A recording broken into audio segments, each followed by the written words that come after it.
भगवान व्याप्त हैं। अब कण कण में भगवान व्याप्त है। तो एक गांव में क्या होता है कि एक हरि राम का नाम का एक मंदिर के पास एक सज्जन रहता है, उसका नाम हरि राम था, मंदिर के पास रहता है। अब होता क्या है कि सुबह सुबह 5 बजे मंदिर का माइक चलता है, रोज भजन चलता है। तो वो कहता है कि भैया भजन अजन मत चलाया करो, माइक वाइक मत चलाया करो, मेरी नींद डिस्टर्ब होती है, भगवान को खाने नहीं देता है। क्या कहता वो कि भगवान की खावान नहीं दे, तुम फोकट नींद खराब मत किया करो। किसी का हरि राम नाम हो तो बुरा मत मानना है, ये कहीं और की कथा है। तो साहब वो रोज पंडित जी से परेशान, पंडित जी उससे परेशान, रोज पंडित जी का गले बके, अरे माइक वाइक बंद करो, मेरी नींद खराब कर दी, तुम्हें क्या पता चलता है, अरे खेत में काम करना पड़ता है, जब जाके खाने को मिलता है, भगवान को खाने को देता है। लेकिन भगवान कण कण में व्याप्त है, और भगवान जब खिलाता है नहीं तो मार मार के खिलाता है।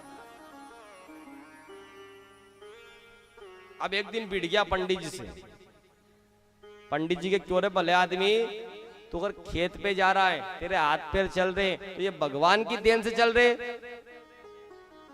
तो ये कहता कोई भगवान भगवान की देन से चल रहे। शर्त लग गई पंडित जी में, दोनों में।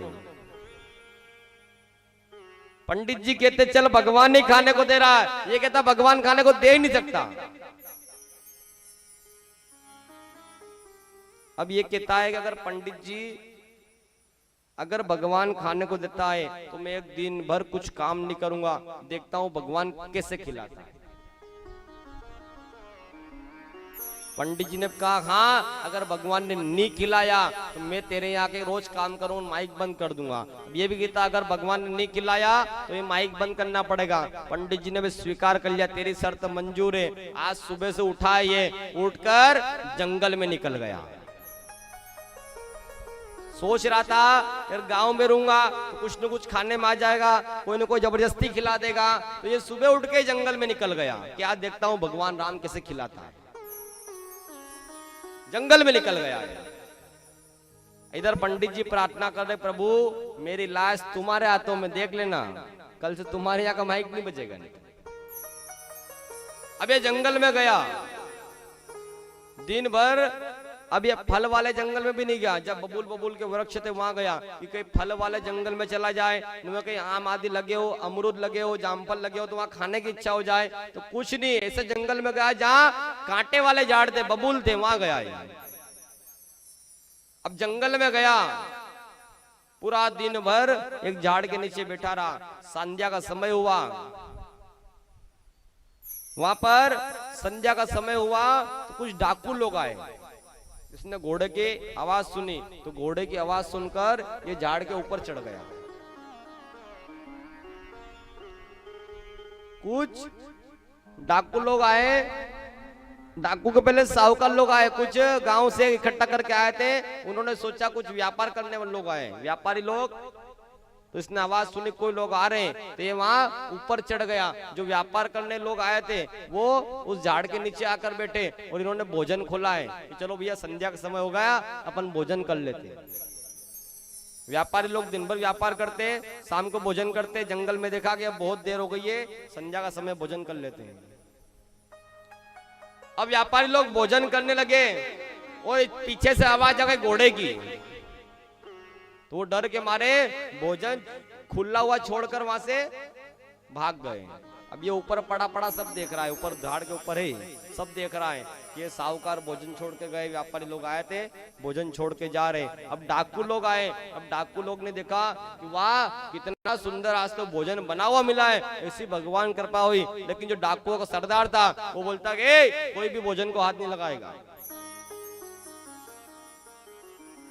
अरे गांव वालों की साजिश हो सकती है हमें पकड़ने के लिए, इसमें नशीली दवाई हो सकती है, इसमें जहर हो सकता है, ढूंढो कोई न कोई तो यहाँ जरूर होगा। सिपाहियों ने चारों तरफ ढूंढ लिया, कोई मिला नहीं। सरदार कहता कोई न कोई तो जरूर छिपा होगा यहाँ, ढूंढो। इतने में राम राम राम राम राम जय सरदार की नजर ऊपर गई, तो ऊपर बेटा बेटा सब देख रहा।